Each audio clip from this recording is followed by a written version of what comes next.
በስመ አብ በወልድ በመንፈስ ቅዱስ አሐዱ አምላክ አሜን።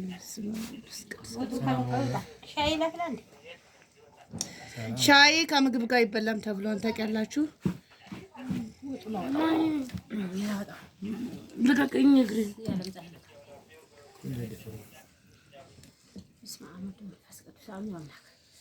ባርክልን ፈጣሪ ሰባት አርያም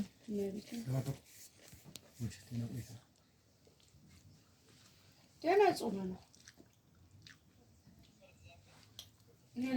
በደባርኪ ኧረ በስመ አብ አባቴ ልሄድ ነው። ኧረ ቤትስ ጨማልክሽ ጥሩ ነው እሱ።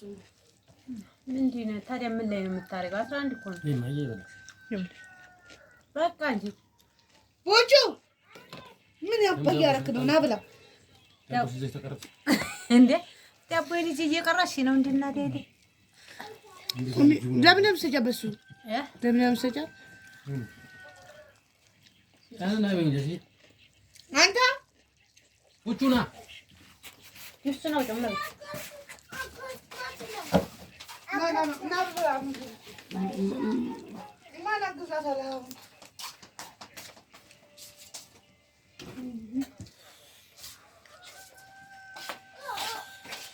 ምን አገባኝ ካለቀ በኋላ